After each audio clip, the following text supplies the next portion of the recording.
अगर आपने direct selling के सेलिब्रिटीज़ से मिलना है, उनसे सेल्फी खिंचवानी है, उनके साथ चिल करना है, उनके साथ में दौड़ना है, तो आपके पास में एक अपॉर्चुनिटी है।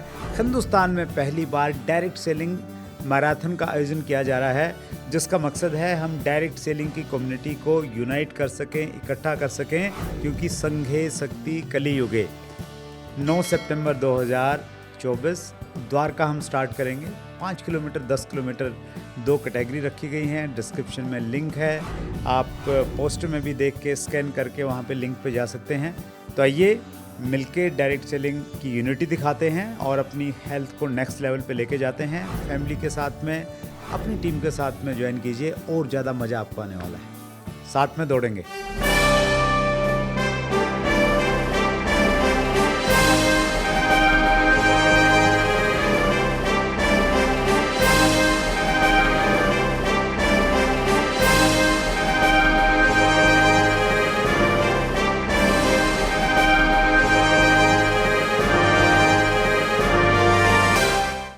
ये जो 2024 है सर, ये बहुत इम्पोर्टेंट है कंपनी के एमडीज़ के लिए भी, कंपनी के लीडर्स के लिए भी, नए लोग जो आना चाहते हैं उनके लिए भी।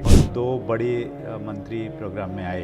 देखिए यहाँ से भविष्य कैसा दिखता है। हमने एक प्रकार से अपनी जान बचाई थी, एक बोल के नहीं, एमएलएम से नहीं, हम लोग डायरेक्ट सेलिंग से। मैं सहमत हूँ इससे, क्योंकि बहुत बड़ी जो अचीवमेंट है ना इंडस्ट्री की, वो बहुत पुरानी है। नई अचीवमेंट्स रेशियो में, अनुपात में उतनी ज़्यादा नहीं आ रहे हैं, जबकि चीज़ें बेहतर हुई हैं। क्या वजह लगती है और जिनमें पोटेंशियल है, यस, उन्हीं को लेके आया जाए, क्योंकि गधे को कभी घोड़ा नहीं बनाया जा सकता। जी। दोस्तों नमस्कार, आदाब, सत श्री अकाल। चैट विद सुरेंद्र वत्स के नए एपिसोड में आप सबका बहुत बहुत स्वागत है। आज हमारे मेहमान देश की राजधानी दिल्ली से हैं। 25 सालों का डायरेक्ट सेलिंग का तजर्बा और एक ट्रेनर की भूमिका में हैं। आइए मिलकर स्वागत करें कोच मनोज कुमार। मनोज जी, बहुत बहुत स्वागत है आपका चैट विद सुरेंद्र वत्स में। Thank you sir, thank you very much, thanks a lot. सबसे पहले तो मैं धन्यवाद करना चाहूँगा आपका कि आपने चैट विद सुरेंद्र वत्स में मुझे बुलाया। कुछ साल पहले, 1-2 साल पहले मैं सोच रहा था मैं वहाँ तक क्यों नहीं पहुँचा अभी तक, जबकि सुरेंद्र वत्स साहब मेरे बहुत अच्छे मित्र हैं। बट चीज़ें हुई और इस चैनल की जो जिम्मेदारियाँ अभी बढ़ गई हैं, और वो इसलिए बढ़ी क्योंकि एक क्रांति सी लेकर आया है चैनल। और आपका जो सरल स्वभाव है, आप जो दिलों पे राज करते हैं लाखों करोड़ों लोगों के, तो मेरा भी मन था कि मैं आऊँ। और सर, हमने 25 साल में जो चीज़ें सीखी हैं, उसका जो निचोड़ आपने बना के निकाला है। अभी जब हम बात करते थे पहले कि ऐसा होगा, वो होने लगा है। और सर, ये जनरेशन जो कमिंग जनरेशन डायरेक्ट सेलिंग में आ रही है, वो आपको और आपके इस चैनल को बहुत याद रखेंगी और मरते दम तक याद रखेंगे sir. Thank you Manoj ji, thank you so much. Sir, मैं यहीं दिल्ली छतरपुर से मेरा जन्म हुआ है। एक मिडिल क्लास फैमिली से बिलोंग करता हूं मैं। और फादर मेरे इंडियन लाइंस में थे, तो हम 5 बहन भाई थे, 4 भाई और 1 बहन। मैंने स्टडी गवर्नमेंट स्कूल से की है सर। और जैसे कि गवर्नमेंट स्कूल्स में होता है, टीचर नहीं होते हैं, स्कूल होता है बस, तो वैसे पढ़ाई करके फिर मैंने डिप्लोमा इलेक्ट्रिकल इंजीनियरिंग किया। जॉब करने के बाद जब कहीं भी मार्केट में जाते थे तो ये होता था कि भाई पहले आपके पास एक्सपीरियंस होना चाहिए, आप फ्रेशर हैं तो आपको जॉब नहीं मिलेगी। तो जैसे तैसे करके जो भी जॉब मिली वो की, और 2-3 साल में समझ में आ गया था कि हम जॉब के लिए नहीं बने हैं। तो कुछ ना कुछ सपने बहुत बड़े थे, और वो सपने कैसे पूरे हो सकते, तो 98 में एक अपॉर्चुनिटी मिली। और मैंने वहाँ पे कुछ लोगों को देखा, उनको बुके मिल रहे हैं, तालियाँ बज रही हैं, और हम उस टाइम पे जॉब करते थे करीब 1200 रुपये की महीने की। और एक व्यक्ति, एक लड़का था, वो करीब 14,000 रुपये महीने कमाता था। तो उसे देख के ऐसा लगा कि अगर ये कमा सकता है तो हम भी कमा सकते हैं। और उसके बाद से सर पीछे मुड़ के देखा नहीं। 2000 में ही क्रूज़ के बारे में पता लगा। क्रूज़ समझ में नहीं आता तो क्रूज़ होता क्या है, लेकिन जब जाने का मिला, फॉरेन टूर गए, क्रूज़ पे बैठे, तब दुनिया का पता लगा कि दुनिया बहुत बड़ी और बहुत कुछ किया जा सकता है। मेरे परिवार, इनफैक्ट ऐसे लाखों करोड़ों परिवार जिनको इस दुनिया की जो लग्जरी लाइफ है उसके बारे में मालूम नहीं है, ये इंडस्ट्री है, इनको मौका दे सकती है, और हम इसमें कंट्रीब्यूट करके लोगों को लेके आ सकते हैं। That's great Manoj ji. आपका लगभग 25 साल का सफ़र रहा है डायरेक्ट सेलिंग का। अलग अलग रोल में आप रहे, डायरेक्ट सेलर भी बने, फिर कंपनी भी चलाई, अभी कोच की भूमिका में हैं। और हमने FDSA, federation of direct selling association के शुरुआती स्टेज में आपका बहुत एक पॉजिटिव रोल रहा। इंडस्ट्री को यूनाइट करने में। इस समय जो सिचुएशन है इंडस्ट्री की, अभी 8 मार्च को इंटरनेशनल वुमेन डे पे आपने देखा कि जी, बहुत शानदार। 2 बड़े मंत्री प्रोग्राम में आए। कैसी स्थिति अब दिखती है डायरेक्ट सेलिंग इंडस्ट्री को लेके, और भविष्य अब कैसा यहाँ से भविष्य कैसा दिखता है? सर बहुत ब्राइट फ्यूचर नज़र आ रहा है, और मैं अभी अपनी ट्रेनिंग्स में सबसे ज़्यादा फोकस इस बात पे करता हूँ आज की डेट में, चाहे वो एमडीज़ के साथ कंसल्टेंसी हो, चाहे लीडर्स के साथ हो, वो ये कि पहले ये बातें हम करते थे कि कोर्स बनेंगे, यूनिवर्सिटीज़ में कोर्स आएंगे और गवर्नमेंट इसको अप्रिशिएट करेगी। मैं आज एक ट्रेनिंग कर रहा था मॉर्निंग में सर, तो रिव्यू मीटिंग होती है जब भी मैं ट्रेनिंग करता हूँ, तो उसके बाद एक हफ्ते में रिव्यू मीटिंग ज़रूर करता हूँ ऑनलाइन। तो उसमें रिव्यू मीटिंग में आज मैं कंपनी के साथ बात कर रहा था, तो मैंने उनको ये बोला लीडर्स के साथ कि भाई हमने जो पिछली मीटिंग की थी, उस मीटिंग में आप लोगों से मैंने कुछ करने के लिए कहा था, कितने लोगों ने किया? तो उन्होंने कहा सर कुछ किया है, कुछ नहीं किया। तो मैंने कहा अब देखिए, कुछ करना और कुछ नहीं करना, जानना तो सब जानते हैं, लेकिन करते कितने लोग हैं? तो हुआ ये सर, मुझे ऐसा लगता है, मैं आज इस चैनल के माध्यम से इतने बड़े प्लेटफॉर्म से बोल रहा हूँ कि जैसे MDRT होता है इंश्योरेंस में, $1 मिलियन राउंड टेबल होता है, उसमें 30 लाख रुपए का बिजनेस कोई करता है किसी भी इंश्योरेंस कंपनी का पूरे वर्ल्ड में, तो उसे कंपनी एक सैन फ्रांसिस्को में या कहीं पर भी एक टूर देती है 7 दिन का। वर्ल्ड के विजेता उसमें आते हैं, जो वर्ल्ड के अचीवर्स हैं, चाहे वो किसी भी कंट्री के हों। तो मेरे को ऐसा लगता है सर, ये बहुत जल्दी होने वाला है आपके माध्यम से कि वर्ल्ड कॉन्फ्रेंस होगी डायरेक्ट सेलर्स की, और उसमें जो कम से कम 30 करोड़ का बिजनेस साल में करेंगे किसी भी कंपनी में, उन लोगों को वो कंपनी प्रमोट करेगी, और एक राउंड टेबल होगी जो वर्ल्ड के टॉप नेटवर्कर्स होंगे। तो वो दिन सर मुझे नज़र आ रहा है, पता नहीं क्यों अंदर से फीलिंग आई है। क्या बात है मनोज जी। देखिए, हमारी इंडस्ट्री ड्रीमर्स की तो है, और हम सब ये जानते हैं कि अगर आप किसी भी चीज़ को सोचते हैं और फिर विजुलाइज करते हैं, जी, जैसे आपने अभी विजुलाइजेशन करवाया, जी, मैं तो राउंड टेबल की कल्पना कर रहा था कि राउंड टेबल होगी कितनी बड़ी। एग्जैक्टली। तो निश्चित रूप से सोचा गया है तो जी। होगा। और चैट विद सुरेंद्र वत्स पे ये तो हमने किया ही है कि भाई सभी कंपनियों के लोग हिंदुस्तान के जब एक जगह आ सकते हैं, जी, जी, तो फिर दुनिया की भी एक जगह आ ही सकते हैं। जी। और आपका फ्रेंड्स मीट तो सर मतलब लाजवाब है, मतलब उसका मेरे को मौका मिला इस बार उसमें जुड़ने का, और पता नहीं आपने अभी तैयारी की है नहीं की अगले 2024 की, पर मैं तैयारी कर चुका हूँ उसकी।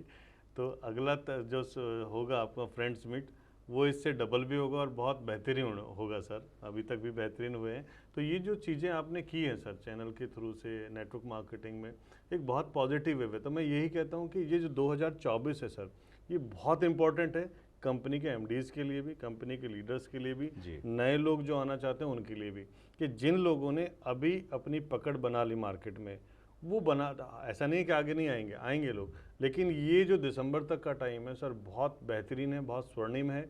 जिसने भी फोकस करके अपना मतलब पीछे का और आगे का मेहनत करके लगा दिया, तो वो इतिहास रचेगा सर, चाहे वो कंपनी हो, चाहे वो कोई ट्रेनर हो, चाहे लीडर हो सर, बहुत पॉजिटिव है सर। Very true sir. किसी भी इंडस्ट्री को अगर हम देखें तो कोई इंडस्ट्री शुरू में थोड़ा एक स्ट्रगल का फेस होता है, उसको रिकॉग्निशन चाहिए जी, और फिर एक दौर आता है जो वो बहुत तेज़ी के साथ में ग्रो करती है। तो संभवतः हम लोग उसी जगह पे हैं। रूल्स आने के बाद में 2021 में रूल्स आ गए थे, और उसके बाद में जिस प्रकार के पॉजिटिव साइंस हमें मिल रहे हैं गवर्नमेंट की तरफ से, जी। तो वो निश्चित रूप से उसी दिशा में जा रहे हैं। मैं अभी सर शेयर कर रहा था एक बात, जब हम लोग गए थे संसद में, तो उस टाइम पे जो मिनिस्टर थे सचिन पायलट साहब थे। जी, हाँ, उनसे हम मिल के आए। हम और आप जब गए थे उसमें फर्स्ट टाइम संसद में, तो उन्होंने एक सवाल किया था हम सबसे कि आप MLM से तो नहीं हो? तो हम लोगों ने कहा नहीं, हम डायरेक्ट सेलिंग से। तो एक दौर वो था जब मिनिस्टर को ये मालूम नहीं था कि डायरेक्ट सेलिंग और MLM में क्या फ़र्क है, और आज एक दौर है कि मिनिस्टर आके प्लेटफॉर्म पे, जैसे स्मृति ईरानी जी इतना बेहतरीन भाषण दिया और ये इतना सक्सेसफुल हुआ, तो आज लोग समझते हैं डायरेक्ट सेलिंग को, इनफैक्ट दे आर प्लानिंग कि कैसे इसको और किया जा सकता है। ये सब आप सबकी मेहनत है सर। That's great sir. बिल्कुल, वो मुझे अच्छे से याद है किस प्रकार से हमने एक प्रकार से अपनी जान बचाई थी, एक बोल के नहीं MLM से नहीं, हम लोग डायरेक्ट सेलिंग से हैं, और उस प्रकार का माहौल था उस समय। जी। That's great. कुछ प्रश्न लेता हूँ Manoj sir. Please sir. SK Gupta ने लिखा है, इतनी अच्छी इंडस्ट्री को लोग क्यों समझना नहीं चाहते? बहुत बेहतरीन सवाल पूछा गुप्ता जी ने। देखिए सर, अच्छा तब तक अच्छा होता है जब तक मतलब कुछ से अच्छा कुछ ना दिखे। तो अभी तक जो लोग भी काम कर रहे हैं, सपोज़ करियर बनाने के लिए जो पेरेंट्स हैं अपने बच्चों को एजुकेशन नौकरी की तरफ प्रेरित करते हैं, तो जिन पेरेंट्स ने डायरेक्ट सेलिंग को देखा या सक्सेस हासिल की है वो लोग अपने बच्चों को इसमें लेके आ रहे हैं। अभी बाकी लोगों के लिए अच्छा क्या है, वो जॉब, वो प्रैक्टिस डॉक्टर की या इंजीनियर की या IAS IPS जो भी बन रहे हैं। जिन लोगों ने इसका टेस्ट लिया, आज से 25 साल पहले आपने और मैंने इसका टेस्ट लिया, हम इसके बन के रह गए। तो हमारा फ़र्क क्या है, हमको करना क्या है, अच्छे लोगों को इसमें इसलिए लाना है इस अच्छी इंडस्ट्री में, ये दिखाने के लिए कि अच्छी इंडस्ट्री, क्योंकि बुरी बातें ज़्यादा जैसे मीम बनती है उल्टी सीधी हैं। कुछ अच्छे मैंने देखा, कुछ अभी रिनाउंड 2 ट्रेनर्स के बीच में बहस हुई थी, उसमें MLM को बहुत खसीड़ा गया उसके बारे में। तो अभी तक क्या गलत चीज़ों की तारीफ होती है, अच्छी चीज़ अभी छुपा के रखी हुई है, जैसे गोल्ड या डायमंड्स को छुपा के रखते हैं। तो जब तक हम अच्छी बताएंगे नहीं। दूसरा चीज़ क्या है, लोग जुड़ तो जाते हैं। आपके मैंने एक कंपनी ज्वाइन कर ली, ज्वाइन करना जिम को और जिम में जाके 1 घंटा पसीना बहाना, दोनों में फ़र्क है। तो लोग क्या करते हैं, नौकरी में दे रहा है पूरे 8 घंटे और यहाँ पर महीने में 8 घंटे नहीं दिए जा रहे। उसके बाद वो कहता है 3 साल से मैंने इस कंपनी को ज्वाइन कर रखा, मुझे कुछ नहीं मिला। सो ये समझना बहुत ज़रूरी है इस इंडस्ट्री को कि ये भी प्रॉपर बिजनेस है।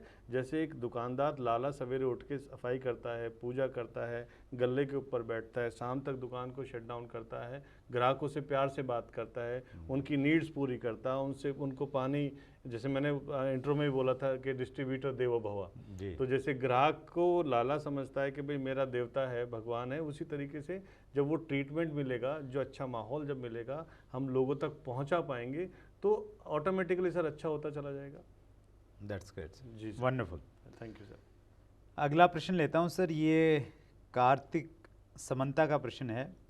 सर डाउनलाइन बात न सुने तो क्या करना चाहिए? सर डायरेक्ट सेलिंग में हर डाउनलाइन जो है या हर अपलाइन किसी ना किसी की डाउनलाइन है, यस। ठीक है, तो होता यह है कि क्योंकि मैं नहीं सुन रहा हूँ तो मेरी भी नहीं सुनेगी। बच्चे वही सीखते हैं जो पेरेंट्स बोलते हैं करते हैं। आप अगर घर में बैठे हुए हैं और फ़ोन आ रहा है और आप अपने बच्चे को ये कहते हो या वाइफ को कहते हो कि फ़ोन उठा के ये बोल दो कि वो भी नहा रहे हैं या पूजा करें, जबकि आप लेटे हुए हैं, तो बच्चा ये नोटिस कर रहा है, वो देख रहा है। वही चीज़ बिजनेस में भी सेम डायरेक्ट सेलिंग में ऐसा ही होता है कि जब आप अपनी डाउनलाइन के साथ बैठे हैं, आपके अपलाइन का फ़ोन आया, तो अपलाइन ने पूछा हाँ जी आज का क्या काम हो रहा, कहाँ पर हो, तो आप कहते हो सर आज मैंने 4 मीटिंग की हैं और अभी 5वीं मीटिंग कर रहा हूँ मैं, जबकि वो बैठा किसी कैफ़े में टाइम पास कर रहा है, तो अब डाउनलाइन ऑटोमेटिकली देख रही है। तो वो सेम चीज़ अगर आपको डाउनलाइन की सुनवानी है डाउनलाइन को, तो पहले आप अपने अपलाइन का सुना। जैसे मैं आप एक छोटा सा किस्सा कि एक महात्मा के पास जब एक पेरेंट गए अपने बच्चे को लेके और उन्होंने कहा कि जी मेरा बेटा जो है बहुत मीठा खाता है, इसको आप बोलोगे आपको बहुत फॉलो करता है, तो इसको आप मना कर देंगे तो छोड़ देगा। तो उन्होंने कहा जी इनको 1 महीने बाद लेकर आना। जब 1 महीने के बाद वो महात्मा जी के पास गए तो महात्मा जी ने बच्चे को समझाया कि बेटा ये मीठा नहीं खाते हैं, मीठा खाने से सेहत बिगड़ जाती है, डायबिटीज़ हो सकती है, आपको नुकसान होगा। तो इतनी सी बात कह के बच्चा मान गया। तो पेरेंट को बड़ा ताज्जुब सा हुआ कि 1 महीने पहले भी तो ये बात बोली जा सकती थी। तो उन्होंने उससे पूछा महात्मा जी से कि प्रभु ये बताइए कि आपने ये बात तो 1 महीने पहले बोल सकते थे, आप इतनी लेट क्यों बोला? तो उन्होंने कहा साहब उस टाइम पे मैं बहुत मीठा खाता था, मैंने 1 महीने छोड़ा है, तो वो कॉन्फिडेंस लेके आया हूँ मैं ताकि इस बच्चे को बोल सकूं। So whatever we are just accepting from downlines, तो हम वो खुद भी करें पहले। जब आप खुद करना शुरू करेंगे लोग आपको वैसे ही फॉलो करना। That's great. और मनोज सर मैं तो बहुत मज़ा लेता हूँ, बहुत आनंद आता है कई बार इन चीज़ों पे। जी, एक व्यक्ति अपलाइन को भाव नहीं दे रहा है, उसकी बात नहीं सुन रहा, सब कुछ अपना अपना करता जा रहा है, समझाने के बाद भी नहीं मान रहा है जी, और कुछ टाइम के बाद में उसकी टीम के लोग वैसा ही उसके साथ में करते हैं। एग्जैक्टली। फिर वो शिकायत लेके आता है कि सर मेरी कोई सुनता नहीं है, तो मुझे अंदर अंदर बहुत हंसी आती है। जी जी। और फिर धीरे धीरे फिर वो अपलाइन की समझने लगता है, तो फिर उसकी डाउनलाइन भी उसकी समझने लग जाती है। सर हम लोग एक चीज़ सीखते थे, आपको याद होगा, एक ना गोल पहिया है। एक ट्रेनिंग में हम लोग बेसिक जब आप और हम करते थे, तो एक गोल पहिया है जी। तो गोल से सबको पता, गोल पहिए से ही, जो व्हील से ही गाड़ी चलनी है, चाहे वो एयर फ्लाइट का हो, साइकिल का हो, कार का हो। तो लोग क्या करते हैं 2 महीने आके ना वो कहते हैं यार ये गोल तो है, मैं स्क्वायर बनाता हूँ फिर वो ट्रायंगल बनाता है 2 महीने, फिर रेक्टेंगल बनाता है। तो होता क्या है कि 6 महीने खराब हो जाते हैं, फिर वो अपलाइन के पास जाता है, सर वो गोल वाला ही बनवा दो तो जब हमको पता है प्रैक्टिकली कि जिन लोगों ने ये कामयाबी की, एक सिस्टम डेवलप हुआ है। अच्छा कुछ लोग क्या करते हैं सर, कुछ लोग ना मैनेजमेंट का पार्ट बनना चाहते हैं, मतलब वो अपना काम नहीं कर रहे हैं बट वो सलाहकार रायचंद होते हैं ना, जो वो रायचंद ज़्यादा बनते हैं। तो जब आप फॉलो करोगे सिस्टम को तो ऑटोमेटिकली डाउनलाइन आपको वैसे ही देखेगी सर। और मेरा अपना अनुभव ये कहता है मनोज सर कि व्यक्ति अगर खुद अच्छा हो जाए ना, मैं कहता हूँ कि इस बिज़नेस में आप मास्टर कॉपी हैं जी, अगर मास्टर कॉपी ख़राब होगी तो फोटो कॉपी ख़राब ही आएगी। एग्जैक्टली अगर मास्टर कॉपी अच्छी हो गई तो फिर संभावना है कि फ़ोटो कॉपी अच्छी आ जाएंगी। एग्जैक्टली। तो अगर हम जैसा चाहते हैं हमारी डाउनलाइन बने वैसा हम खुद बन जाए तो हम अगर अच्छे रहेंगे, डिसिप्लिन रहेंगे, सिस्टम फॉलोअर रहेंगे तो संभावनाएं हैं हमारी टीम, हमारे लोग भी उसको फॉलो करेंगे। बिल्कुल सर। इसमें एक और चीज़ भी है ना सर, कोई किसी को चेंज नहीं कर सकता, मैं खुद अपने आप को चेंज कर सकता हूँ। जिस दिन मैं खुद अपने आप को चेंज कर लूँगा, being a upline, being a downline, being a leader of the company, so automatically लोग अपने आप चेंज होते चले जाएंगे। तो अपने से शुरुआत करनी है मेन। दैट्स ग्रेट जी। मुकेश सिंह का प्रश्न है जी, शुरुआती दौर में कम प्रोडक्ट्स होने पर भी बहुत से लीडर कामयाब हो गए, लेकिन आज प्रोडक्ट्स, ट्रेनिंग, सपोर्ट सिस्टम सब कुछ होने पर भी टीम उतने अच्छे से काम क्यों नहीं कर पा रही है। और मैं बहुत मानता हूँ इस प्रश्न को, मैं सहमत हूँ इससे, क्योंकि बहुत बड़ी जो अचीवमेंट है ना इंडस्ट्री की वो बहुत पुरानी है। नई अचीवमेंट्स रेशियो में, अनुपात में उतनी ज़्यादा नहीं आ रहे हैं जी, जबकि चीज़ें बेहतर हुई हैं। क्या वजह लगती है सर? सर उसका कारण है, देखिए आप पहले क्या होता था, एक जो बच्चा है, हम और आप जैसे गांव में पले हुए हैं, सारी चीज़ें हुई हैं, तो मतलब वो काटना भी पड़ता था, चलाना भी पड़ता था, और घर का काम भी कर रहे हैं, पढ़ाई भी कर रहे हैं, और कोई सुविधाएं नहीं होती थी। जितनी ज़्यादा सुविधाएं अब हो गई हैं, और फोकस देखिए मैक्सिमम जो मुझे समझ में आ रहा है आज की डेट में सर, वो ये कि हम लोग एक तो फोकस होकर रुक नहीं रहे हैं कहीं पे। Very true. रुकना बहुत ज़रूरी है, थमना बहुत ज़रूरी है। आपकी जो नीस है, आपकी जो चाहत है कि आपको करना क्या है, क्योंकि लोग उसी में कंफ्यूज हैं। कोई अभी यूट्यूबर बनना चाह रहा है, कोई नेटवर्कर बनना चाह रहा है, कोई मैन्युफैक्चरर बनना चाह रहा है, कोई कुछ बनना चाह रहा है, जबकि कुछ भी नहीं बन पा रहा।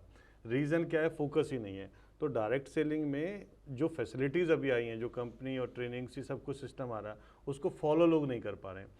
एवरेज आदमी आज की डेट में 3 से 4 घंटे सर स्क्रॉल करता है अंगूठा। मैं हमेशा बताता हूँ अपनी ट्रेनिंग्स में सर, जो अंगूठा है ना, ये अंगूठा, इसने पूरी दुनिया का बोझ आपके शरीर का लिया हुआ है। और वो कारण भी है, देखिए पहले क्या होता था, लोग पैदल चलते थे तो ब्लड सर्कुलेशन बढ़ता था। अभी क्या होता है कि आदमी सेल्फ स्टार्ट करता है हर चीज़ को, चाहे वो कार हो चाहे बाइक हो। तो मतलब ऑटो, अगर स्कूटर की बात करें तो जैसे स्कूटर हुआ तो स्कूटर को भी टेढ़ा करना पड़ता था। तो मेरा कहने का मतलब क्या, अब ये जो अंगूठे का काम है ना, उन सब से भी हट के अब स्क्रॉलिंग में आ गया है। तो अपने उसको हटा के और अपने काम पे, अपनी कंपनी के कॉन्सेप्ट पे अगर हम काम करेंगे तो डेफिनेटली। अच्छा, दूसरी चीज़ एक और बताना चाहूँगा सर, वो ये कि लोग 150 प्रोडक्ट हैं तो 150 के मास्टर बनना चाहते हैं। अब आप 10 प्रोडक्ट का प्रेजेंटेशन दे रहे हैं सर, नए आदमी को 10 प्रोडक्ट का बताओगे तो उसके पास टाइम ही नहीं है, इंटरेस्ट नहीं है। आप 1 या 2 3 5 प्रोडक्ट के मास्टर बन जाओ, उसी से काम करो, उसी को डेवलप करो। आपकी टीम में भी वो डेवलपमेंट होगी और आपको सक्सेस भी मिलेगी sir. That's great sir, super. जैसे वो एक एग्जांपल हम देते हैं ना, जो शायद बटरफ्लाई रहती है या कौन सा एक ऐसा प्राणी है जी, जो उसमें कुकून में से खुद निकलता है तो ही वो सर्वाइव करता है, अदरवाइज वो सर्वाइव नहीं कर पाता है। एग्जैक्टली। तो बहुत सारी जो सुविधाएं हैं ना, जैसे ट्रेनिंग सिस्टम भी है, स्पोर्ट्स सिस्टम भी है, सब कुछ भी है, तो वो भी एक बड़ा कारण कहीं ना कहीं है। That's great sir. अगला प्रश्न ले रहा हूँ सर, पंकज जायसवाल ने पूछा है जी, सर, अपने से बड़े लोगों को प्लान दिखाते समय किन किन बातों का व कौन कौन से टूल का इस्तेमाल करना चाहिए? सबसे पहले तो आचरण का सर। अच्छा, खुद का आचरण, व्यवहार। खुद का आचरण, क्योंकि जब आप किसी बड़े से मिलते हैं तो आपके संस्कार, शिष्टाचार क्या हैं। बिकॉज वो बिजनेस आपको एक्सेप्ट एज ए लीडर तब करेगा, पहले वो आपने जैसे शिष्टाचार से नमस्ते किया, या हमारे यहाँ परंपरा है बड़े हैं कि तो पाँव छूने का है, तो 25% तो सर वो वहीं पे आपका हो जाता है कि यार बच्चे के अंदर, या ये जो लड़का मेरे पास आया संस्कारी है। और जब मैं की जगह जब हम आप, क्योंकि बिजनेस में भी बी यू पहले आता, आई बाद में आता है, तो जब आप यू की बात करते हैं, जब आप उनकी बात करते हैं कि सर मैं इस बिज़नेस में ज़रूर आया हूँ, लेकिन आपका जो तजुर्बा है उसके तहत मैं इसमें कुछ आपके साथ शेयर करना चाहता हूँ, और आपका मार्गदर्शन अगर मुझे इसमें मिलेगा, आपका जो एक्सपीरियंस है एज का, तो मेरे लिए भी बहुत बेहतर होगा। अब एक एटीट्यूड ये है कि साहब आपको सर आपने इतनी ज़िंदगी पूरी लगा दी, कुछ नहीं कमाया, मैं आपको बताता हूँ मैं इतना पैसा कैसे कमा रहा हूँ। तो ये ईगो हर्ट होगी सर सामने वाले की। तो प्लान में चाहे आप सोना बांट रहे हो बट वो सुनना ही नहीं चाहेगा। तो सबसे पहला शिष्टाचार। दूसरा सर, बहुत ज़्यादा चीज़ें एक्सप्लेनेशन ना करके बस उनकी हाँ में हाँ मिलानी है और धीरे धीरे सिस्टम में लेके आना है ग्रेजुअली, ताकि उनको लगे कि यार मेरा मान सम्मान वहीं पे है, मेरा रिगार्ड वहीं पे। नहीं तो कई बार ईगो होती है कि यार कल का लड़का मुझे क्या सिखाएगा। तो वो इसलिए कि हम कल का लड़का बन के दिखा रहे हैं। जब हम उनका बेटा बन के या उनके छोटे भाई बन के या उनके शिष्य बन के बात करेंगे, 100% उसको ब्लेसिंग्स, आशीर्वाद और काम के लिए वो आपको रिकमेंडेशन भी करेंगे। That's great sir. तो ये हुआ उन लोगों के लिए जहां हम अपने से बड़े लोग, उम्र में बड़े लोगों को हम लोग प्लान दिखाते हैं। जी सर। मनोज सर, अंतिम प्रश्न ले रहा हूँ। जी सर। जी सर। मनीष लोढ़ा का प्रश्न है, टीम के अंदर पुराने लोग हैं जो एक्टिव नहीं हैं, उनको एक्टिव किस प्रकार करें, और जिन लोगों को प्रोडक्ट सेल किया है उनको नेटवर्क में कैसे कन्वर्ट करें? सर बिल्कुल बहुत अच्छा सवाल है ये, और ये सब कुछ निर्भर करता है आपकी अप्रोच स्टार्टिंग में। जैसे बॉलीवुड के अंदर काफ़ी सारी फिल्में हैं कि जब बच्चा पैदा हो जाता है तो उसको छोड़ दिया जाता है, फिर वो जब बड़ा हो जाता है तो तब उसको माँ या पेरेंट्स कहते हैं बेटा घर चल, तो कहता तब मैं जब सोच नहीं सकता था तब आपने मुझे छोड़ दिया, अब मैं क्यों आऊँ। तो सेम इम्प्लीमेंटेशन यहाँ पे होता है। जब आप प्लान दिखाते हैं उस टाइम पे उसको ज़रूरत थी उसकी केयरिंग की, उसको प्लान दिखाने की, उसको सपोर्ट करने की, उसको मीटिंग्स में ले जाने की, तब आपने उसको ध्यान दिया नहीं। अब आप जब बड़े बन गए हैं तब आपको लग रहा है कि मेरी टीम काम नहीं कर रही है। तो वेरी फर्स्ट डे से जैसे हम अपने बच्चों को पालते हैं, जितना लाड प्यार करते हैं, उसी तरीके से आप अपनी टीम की केयर करेंगे। और या फिर इतनी कटसी होनी चाहिए कि वो लोग आपके साथ क्यों नहीं आ रहे, कहीं ना कहीं एक कम्युनिकेशन डिफरेंस था, कहीं ना कोई गलतफहमी है, उसको मिलके दूर किया जाए और अपनी सक्सेस का हिस्सेदार उनको भी बनाया जाए, अपनी खुशी में उनको भी शामिल किया जाए। तो वो आएंगे और उनको दिखाया जाए एक विश्वास कि हाँ मैं कामयाब हुआ हूँ और मैं आपके साथ हूँ, आओ मिलके चलते हैं, आप भी कामयाब हो सकते हो। एक तो ये है सर कि जो पुराने लोग काम नहीं करें। दूसरा है सवाल था कि प्रोडक्ट लोग लेते हैं लेकिन वो नेटवर्कर नहीं बन पाते जी सर। 4 स्टेज होते हैं। पहली चीज़ तो प्रोडक्ट जब हम देते हैं, कई लोगों को मैं हमेशा कहता हूँ जो खास तौर से फूड सप्लीमेंट्स की प्रोडक्ट्स में काम कर रहे हैं, उनको वो डॉक्टर बन जाते हैं सर। वो सीधा कहते हैं कि जी आपकी गारंटी मैं ले लेता हूँ। तो वो गारंटी डॉक्टर भी नहीं लेता, वो भी साइन कराता है कंसेंट फॉर्म पे जब आप इलाज के लिए जाते हैं। लेकिन हमारा जो पूरा हनुमान बन के जाता है कि लो ये सारी जड़ी बूटी इसी के अंदर है और आप जितने भी मूर्छित लोग हो सबको हम ठीक कर देंगे। तो वो नहीं होना चाहिए सर। सबसे पहली चीज़ ये कि जब वो कंज्यूमर है वो 2 सूरतों में पैसा लेता है, सामान लेता है। पहला, अगर उसका इलाज उससे हो गया आराम तो वो छोड़ देगा, और नहीं हुआ तब भी वो छोड़ के दूसरे का ट्राई करेगा। पहली चीज़ है अप्रोच। हम लोगों से क्या बात करते हैं स्टार्टिंग में, जिसको कस्टमर बनाते हैं कंज्यूमर के, सर आपको कुछ नहीं करना, बस लेना है, या फिर इसलिए लेना है क्योंकि मेरे पास माल ज़्यादा पड़ा, मुझे लेवल मेंटेन करना पड़ता है तो मैं डिस्काउंट पे आपको दे देता हूँ। तो आपकी जो मेन स्टार्टिंग है, जब आपको उसको प्रोडक्ट दे रहे हैं तो आप उसे बता सकते हैं कि साहब ये जो प्रोडक्ट है ना सिर्फ डिस्काउंट पे मिलते हैं बल्कि बेहतरीन क्वालिटी के प्रोडक्ट हैं और इसके साथ साथ इससे 2 पैसे कमाए भी जा सकते हैं। तो वो अगर कहता है जी कैसे, तो क्योंकि ये ग्रेजुअली सर धीरे धीरे चलता है। अब आप 6 महीने साल भर बाद उसको प्रोडक्ट यूज़ करने के बाद कहते हो कि साहब वापस में आइए, तो उसे भी लगता है कि मैं ठगा सा गया हूँ, इसने पहले क्यों नहीं मेरे को बताया।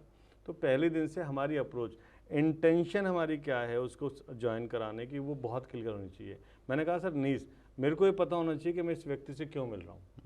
आपने चैनल स्टार्ट किया, आपकी नीयत आपको दुनिया को पता थी और उससे पहले आपको पता थी कि मैं इस चैनल के माध्यम से पूरी डायरेक्ट सेलिंग को एक पॉजिटिव वेव्स दूंगा। आपने एक निस्वार्थ होकर हर कंपनी के लीडर्स को, एमडीज़ को, सबको कनेक्ट किया, ये बहुत बड़ा काम है। तो वही चीज़ एक लीडर का काम है कि जब वो उसके कस्टमर हैं उन कस्टमर्स को पहले मतलब कंज्यूमर बनाया, कंज्यूमर से कस्टमर बने, कस्टमर से फिर वो डिस्ट्रीब्यूटर बने, डिस्ट्रीब्यूटर से वो लीडरशिप बनता है। ये पूरा प्रोसेसिंग है। और ये आएगा एजुकेशन से जुड़ के, उनको एजुकेशन में लेके आना, जो फंक्शंस हो रहे हैं उनमें ऐड ऑन करना चीज़ों को लेके। अब मैंने तो सर ऐसा भी टाइम देखा था एक बार कि कुछ अपलाइन को ऐसा था कि जो स्कीमें मिलती हैं, जो ऑफर्स मिलते हैं, वो लोग कंज्यूमर को नहीं देते, उसके पैसे से बिलिंग हो रही है लेकिन वो छोटे से लालच में अपने पास रख लेते हैं और ये बातें सब लोगों को पता लग जाती है। तो सबसे अच्छा तरीका क्या है कि हमें ये बताना पड़ेगा बिल्कुल बिंदास होके कि हम डायरेक्ट सेलर हैं, हमारी कंपनी डायरेक्ट सेलिंग में प्रोडक्ट बेचती है और इसमें पैसा भी कमाया जा सकता है रिकमेंडेशन करके, प्रोडक्ट को यूज़ करके। जब आप ये फीडबैक करेंगे तो लोगों का मेंटल लेवल उसी तरीके से होगा। जी। तो ये एक सर मेरा सजेशन है जो मुझे लगता है। नहीं, बहुत अच्छा आपका पॉइंट ऑफ व्यू है। मैं एक चीज़ और इसमें कहना चाहता हूँ मनोज जी सर, जी बहुत बार हमें लगता है कि यार हर प्रोडक्ट कस्टमर को हम लोग डायरेक्ट सेलर बना दें, जी नेटवर्किंग में लेके आए, तो ज़रूरी नहीं है कि हर नहीं, व्यक्ति बिल्कुल, नेटवर्किंग में आए। हमें कस्टमर भी चाहिए जी ताकि हमारे जो पर्सनल टारगेट है वो भी पूरे हो जाएं। Exactly. और इस चक्कर में बहुत बार है ना, हम उस कस्टमर को भी खो देते हैं। खो देते हैं कि वो लगता है कि यार रोज फोन आ जाता है इसका, अब मेरे को हाँ। तंग करता है, वो ब्लॉक ही मार देगा। हाँ, तंग कर देता है और वो जुड़ जाता है। फिर हम सोचते हैं कि यार अब खुद प्रोडक्ट लेके जाएगा, पहले तो हम उसको सप्लाई कर रहे थे, तो कहीं जी, ना कहीं जी। वो जो एक रिटेलिंग सेल आ रही थी वो भी हमारी बंद हो जाती है। मीटिंग से पहले जब पिचिंग करते हैं हम लोगों को, जी। तो हम 1000 कॉल करते हैं, अरे सर थोड़ा सा टाइम दो, आधा घंटा दो मुझे। तो वो उसने बेचारे ने टाइम दे दिया, चलो आपको। उसके बाद क्या, वो उसका पैसा आया, हमने उसे दिया। उसके बाद वो कहता है सर वो आप जो देखे गए थे प्रोडक्ट वो ख़त्म हो गया। अब क्या, अब हमें क्या लग रहा है यार हम नौकर थोड़ी हैं इसके कि अब हम इसको प्रोडक्ट दे के आएंगे, तो एटीट्यूड ही चेंज हो गया। Yes, very true. सो वो एक अप्रोच जो है कि कंज्यूमर को, कस्टमर्स को कस्टमर की तरह ट्रीट किया जाए, और जिनमें पोटेंशियल है यस यस, उन्हीं को लाया जाए। लेके आया जाए, क्योंकि गधे को कभी घोड़ा नहीं बनाया जा सकता। जी जी, राइट सर। आपका बहुत बड़ा तजुर्बा है मनोज सर, एक इंटरव्यू में उस ज्ञान को समाना मुश्किल है, लेकिन आपने समय निकाला। पहली बार जो हमारे पास आता है फिर हमारे बन के रह जाता है, और आप तो पहले से ही हमारे हम हैं। तो जी जी, वही मैं कहना चाह रहा था, हम तो आपके हमेशा से हैं। और मेरा सौभाग्य है सर, सच में I am feeling proud today कि मैं चैट विद सुरेंद्र वत्स पे आया, क्योंकि इसका जो गरिमा है ना सर, वो मुझे पता, बिकॉज एज ए नेटवर्कर आप समझ लीजिए जैसे शरीर और आत्मा होती है ना, तो अगर आप हैं इंडस्ट्री में और आप अगर नहीं दिख रहे हैं तो वो अलग सी चीज़ होती है। और आपने जो किया है सर, उसके लिए हम आपके साथ हैं और हमेशा साथ रहेंगे sir. Thank you so much Manoj sir. Thank you. बहुत सारे लोग एक्चुअली आना चाहते हैं, कुछ हमारे पैरामीटर्स हैं, कुछ क्राइटेरियाज हैं, उसकी वजह से हम लोग सबको नहीं बुला पाते, लेकिन हाँ, लेकिन हम लोग थोड़ा देखते हैं, चेक करते हैं, तो फिर हम बुला ही लेते हैं। सर आपके लिए एक लाइन मेरे को याद आ रही है सर, और आप पे सूट भी करेगी वो, कि आंधियों से ना बुझूं, आंधियों से न बुझूं ऐसा उजाला हो जाऊं, आंधियों से न बुझूं ऐसा उजाला हो जाऊं, वो जो नवाजे तो जुगनू से सितारा हो जाऊं, मुझको ऐसी सिफत दे मौला, कोई प्यासा नजर आए तो मैं दरिया हो जाऊं, मैं दरिया हो जाऊं। तो नेटवर्क इंडस्ट्री के जितने प्यासे लोग हैं जो तड़प रहे हैं सक्सेस के लिए, आप उनके लिए दरिया बन के आए सर। हम तो माध्यम है सर, दरिया तो आप हैं, आपका ज्ञान उन तक पहुंचता है इसके माध्यम से। Thank you so much Manoj sir, thank you sir, समय निकालने के लिए। Thanks a lot sir, thank you. ये एक छोटा सा उपहार है मनोज जी, सर। जी सर, जी सर। डायरेक्ट सेलिंग का विजेता कैसे बने पार्ट 1। क्या बात है सर। डायरेक्ट सेलर्स की जो शुरुआती समस्याएं थी उसके समाधान के रूप में हम इसको लेके आए हैं। बहुत शानदार sir. Thank you sir. Thank you sir, thank you, my thank you. So ये थे कोच मनोज कुमार, 25 सालों का डायरेक्ट सेलिंग का तजुर्बा, ट्रेनर के रूप में डायरेक्ट सेलिंग इंडस्ट्री को अपनी सेवाएं दे रहे हैं। अगले मंगलवार को रात्रि 8 बजे फिर एक बड़ी शख्सियत से मुलाकात होगी। अपना ख्याल रखिएगा, बहुत बहुत धन्यवाद।